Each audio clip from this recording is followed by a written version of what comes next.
Okay, so here's a thought. What happens when, an iconic vintage design gets, well, not just copied, but really reimagined with totally modern tech inside? Can it actually become something maybe even better? Today, we're doing a deep dive into exactly that kind of thing. It's the new Oris Divers 65 Chronograph, the 40mm one in that ocean green color. We've got some great material on it here. This watch really seems like it's trying to bridge that exact gap we were just talking about. Absolutely. And our mission today really is to get under the skin of this particular watch, Yeah. see what makes it tick, Yeah. from the little design touches to the actual mechanics inside, Yeah. and figure out where it fits in the whole Oris story. Yeah. It's amazing how, like, a few key details can tell you so much about what a brand is trying to do. Exactly. So this deep dive, it's all about pulling out the really important stuff for you, getting you up to speed quickly, and maybe uncover a few surprising things along the way. Okay, let's unpack this. So maybe let's start with the history, because the Diver 65 series, it has a lot of heart, doesn't it? It really does. It's hugely popular, revived back in, 2015, to celebrate that original Oris dive watch from 65. Yeah, that's right. And it's such a great example of a brand seeing, the lasting power of a classic design. If you look at the bigger picture, this collection, it's really grown, hasn't it, into a whole family. They call them neo-retro divers Hmm. and sporty everyday watches, too. They consistently manage to blend that sort of mid-century vibe Yeah, that charm. with completely modern mechanics. It's not just a straight reissue. It's definitely an evolution. And it's quite a wide range now. It's not just one or two models. No, not at all. You see the classic three-handers time and date versions, and they did those bronze cases, which were pretty cool, Right. and loads of different dial colors. But what's really interesting for us today is that they didn't stop there. They brought chronographs into this line, and we're focusing in on the absolute newest one. Okay, so let's pivot to the star of today's deep dive. This new Divers 65 chronograph. Presented in this, well, really quite elegant mix of ocean green and silver gray. It definitely catches the eye. It really does. And if we look at the case specs, it's stainless steel, 100 meters water resistant. Size-wise, it's 40 millimeters across. The thickness is 15.4 millimeters, and the lug-to-lug distance is 48 millimeters. Okay, 15.4 millimeter. That sounds a little chunky for a 40 millimeter watch. Well, it is somewhat substantial on paper. That's often the case with chronographs, fitting the movement in. But based on other watches in this line, Oris is usually quite clever with how they shape the case. Maybe some tapering or that domed crystal helps. Ah, okay. It tends to wear a lot slimmer than you'd think just from the numbers. Usually feels pretty balanced on the wrist. That makes sense. Wearability is crucial, isn't it? Especially if it's going to be a daily driver. And on top of that case, you've got the unidirectional rotating bezel, that deep green aluminum insert. And the article mentions where that green comes from. It's drawn from nature, apparently, like ocean depths or forest hillsides near Oris's historical factory. Exactly. It adds a nice little story. And then the crystal on top, it's sapphire, gently domed. Right. Good for scratches and adds to that vintage look. Definitely. And the case back is solid, screwed down, good, robust protection for the movement.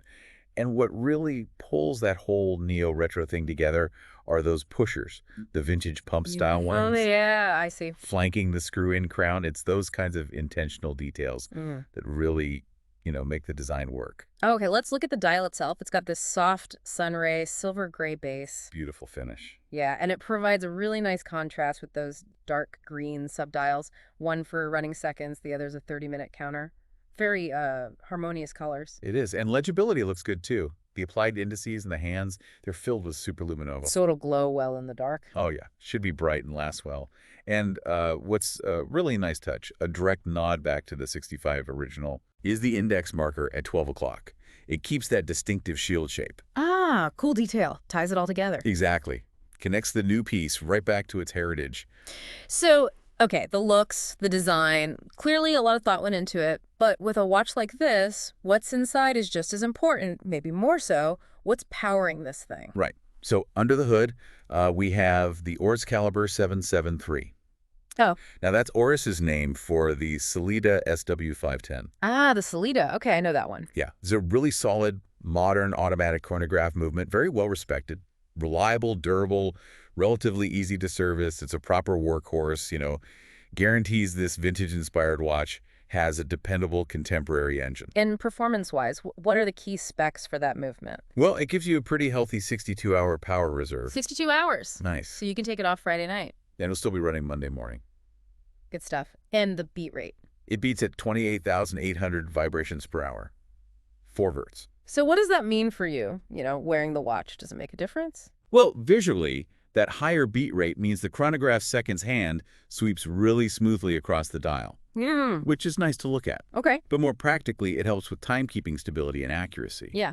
And the movement also has a stop seconds function, hacking seconds. Ah, so you can pull the crown and the second hand stop. Exactly, which lets you set the time really precisely down to the second against a reference time. Right. So if you're someone who really cares about accuracy. That's actually a pretty significant feature. Makes it more of a useful instrument, not just a good-looking watch. Okay, makes sense. Now, for a watch with this much character, how you wear it matters too. Oris usually gives you options, right? What about this one? They do. Yeah, you get a couple of choices here. First is a black Servo Volante deer leather strap, which, interestingly, is sustainably sourced. Oh, that's good. Yeah. Comes on a standard steel pin buckle, gives it a bit more of maybe a dressier, refined look. Okay. And the other option? The other is the classic stainless steel bracelet. More sporty, obviously. More robust, maybe. Comes with a folding clasp. Right. So you can really change the whole vibe of the watch depending on the strap. Completely. Different looks for different situations adds to the versatility. And the practical details. For anyone listening who's maybe getting tempted, when's it available and what's the damage? Okay, so availability is slated for July 2025. For July 2025. Got it. And the price is CHF 4,000 on the leather strap. 4,000 Swiss francs. And CHF 4,200 if you go for the steel bracelet. Okay. 4,200 on the bracelet. Good to know. Right then. To sort of wrap up our deep dive on this Oris Divers 65 chronograph, the ocean green one, it really does seem like a beautiful example of how a brand can look back respectfully at its history while packing in all the good stuff from modern watchmaking. It's that balance, that careful mix that really seems to work here. I agree. I think the key things to take away are, that balance, vintage look, modern function, but also the thoughtful little details, like that specific green color inspired by nature, or the sustainable strap option. Right. And underpinning it all is that solid, reliable automatic chronograph movement. It really shows how you can create something that, feels connected to the past but works perfectly for right now. Yeah. Evocative and practical. That's a great way to put it. Evocative and practical. So here's something for you to maybe chew on after this. Think about how often the really great products, in any area, get that way. Not by choosing either tradition or innovation, but by blending them, really masterfully mixing the two.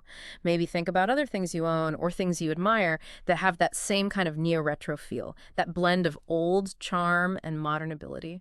What is it about that specific combination that makes it so appealing to you? Definitely something to think about. We'll see you next time on The Deep Dive.